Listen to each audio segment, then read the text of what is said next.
आपके घर में जो दीपक होता है, दिया जो आप प्रज्वलित करते हो, तेल का दिया अगर आपको लगाना रहता है तो वो दिया अलग ही रखें। घृत का दिया अगर आपको लगाना है तो वो अलग ही रखें। घृत के दिए में तेल का दीप नहीं लगाना चाहिए और तेल के दीप में घृत का दीप नहीं लगाना चाहिए। कई लोग कहते हैं, कई लोगों का एक प्रसंग रहता है, महाराज जी गुरुदेव हमारा इतना सा कहना है कि हम मंदिर जाते हैं, रोज दिया लगाने जाते हैं, हम भगवान को रोज दिया लगाते हैं, पर एक बात समझ में नहीं आती, हमारे सालों निकल गए दिया लगाते लगाते, उसके बाद भी मैं दुखी क्यों, भगवान ने मेरे क्यों नहीं सुनी। जब उस चोर को भगवान ने कुबेर बना दिया, केवल उसका कपड़ा जलाया, और मैंने इतने सालों से दिया लगाया, क्या भगवान मेरी नहीं सुन रहा? कारण हो सकता है तुम डब्बी तो घी की लेकर गई हो, बत्ती भी घी की लेकर गई हो, पर मंदिर में जो दिया पड़ा था जिसमें तुम बत्ती जला कर आई हो सकता है वो तेल की हो सकती है। कहीं ना कहीं हमारी गलती हो रही है, भगवान की तरफ से कोई गलती नहीं। भगवान तो हाला हजूर बैठा है तुम्हारा भंडार भरने के लिए, पर गलती हम करते हैं कि हम दिया नहीं ले जाते। हम तो मंदिर का दिया उठाया, अब वो घी का था कि तेल का था, अपन ने तो बत्ती लगा दी।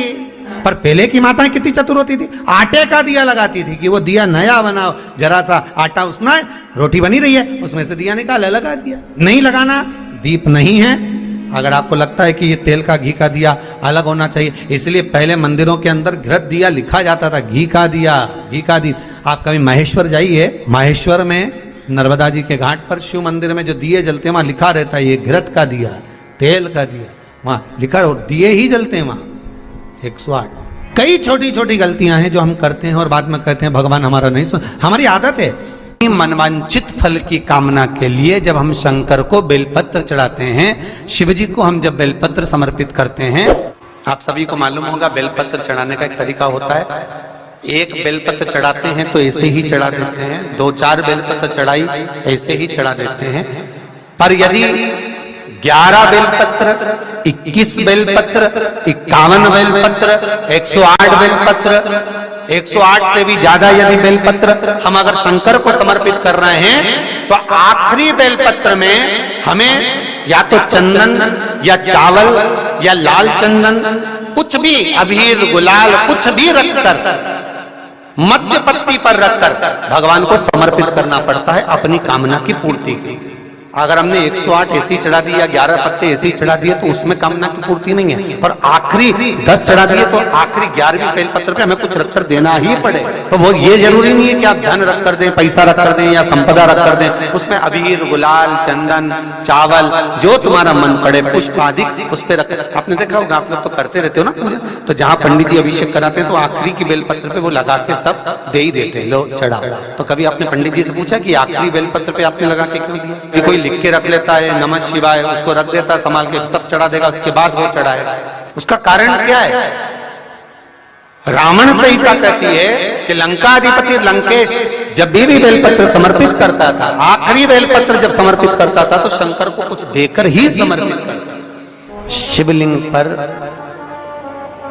बेलपत्र चढ़ाना, जल चढ़ाना, इसका भी एक नियम होता है कि शंकर जी पे शिवलिंग पर जल कहाँ चढ़ाया जाता है। सबसे पहला जल अगर शंकर जी को चढ़ाने जा रहे हो तो शंकर जी के जो चरण है जहां से पानी नीचे गिरता है उसके सीधे वाले भाग पर, अपने हाथ का सीधा भाग, वहां जल चढ़ाओ। फिर जहां लेफ्ट भाग है वहां जल चढ़ाओ। जहां शंकर भगवान का शिवलिंग रखा हुआ है तीसरे नंबर का जल वहां चढ़ाना चाहिए। चौथे नंबर का जल भगवान शंकर के शिवलिंग पर चढ़ाना चाहिए। 5वें नंबर का जल ऊपर अगर जलाधारी लगी हो तो उसमें चढ़ाओ, नहीं हो जलाधारी तो भगवान शंकर का जहां नंदी बैठा है, नंदी का एक पांव ऊंचा रहता है, उस पांव के पास में जल चढ़ाना चाहिए। ऐसे 5 स्थान दिए हैं जल चढ़ाने के लिए। शिव जी का स्नान कितनी चीजों से होता है? 5 चीजों से। पंचामृत, दूध, बोलते जाओ, दही, फिर घी, शहद, फिर शक्कर। ये 5 चीजों का प्रमाण क्या है? शास्त्र कहता है दूध चढ़ाने से घर में संतान की वृद्धि होती है, दही चढ़ाने से भगवान शिव के, अगर शिवलिंग पर हम दही चढ़ाते हैं उससे परिवार में प्रेम बढ़ता है। क्या बढ़ता है? प्रेम। फिर घी चढ़ाने से हमारे घर से रोग दूर होता है।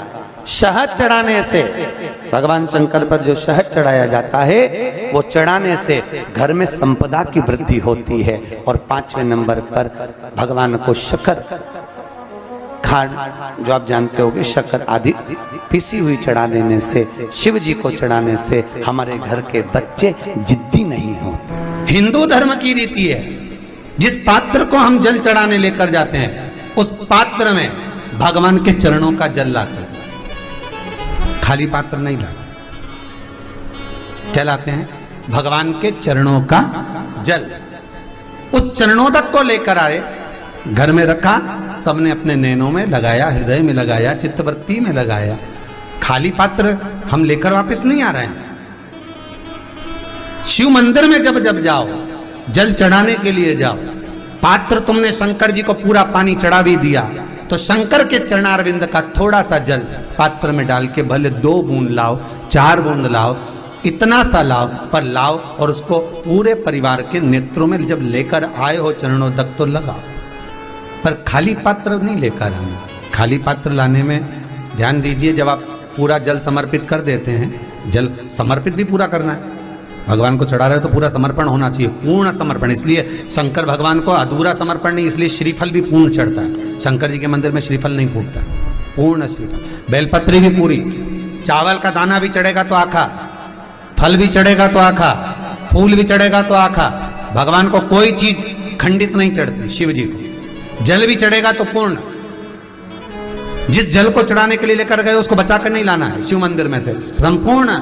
भक्तों की आदत रहती है, और आपने भी गलती करी होगी, गए होगे, चढ़ाकर भी आए होगे, पूरा पानी भी उंडेल कर आए होगे, चढ़ा भी दिया, छोड़ भी आए, पर लेकर नहीं आए होगे। कई लोग गलती कर जाते हैं और फिर बाद में कहते हैं हम तो इतने साल से पूजन कर रहे हैं, भगवान हमारी सुन ही नहीं दिया। तो भगवान के मैं तो तैयार बैठा, पर तू नवा के चली जाए, लेके तो कहीं जाए। तो भगवान थोड़ी ना कहेगा कि तू मेरे पास में आए तो मेरे चरण की रज लेकर जा। भगवान थोड़ी ना कहेगा कि मेरे पास में आकर तू ये लेकर जा। भगवान तो कहेगा मेरे पास में आया है, मांगना कुछ मत, बस मुझे जो स्नान कराया है मेरा चरणोदक लेकर जा, छीट दे पूरे घर में, संपदा भरना मेरा काम है। जहां मेरी चरण की रज पहुंच गई वहां संपदा स्वतः पहुंचती है, मैं वहां पहुंच जाता हूं। तो चरणों तक ले जा। पर लोग ले जाते हैं, पूजन करते, कलश भी उंडेलते, जल भी चढ़ाते, पर आते समय खाली लेकर आ जाते। भगवान को इतना बुरा लगता, मेरे दरवाजे से खाली जाए, मुझे कितना बुरा लगेगा। जो आए वो भर कर जाए, भले 2 बूंद लेकर आओ, पर उसमें चरणों तक थोड़ा सा लेकर अवश्य आए। उसी तरह जल चढ़ाने के बाद हम जब लेकर आते हैं पात्र के अंदर, ये उसमें उसकी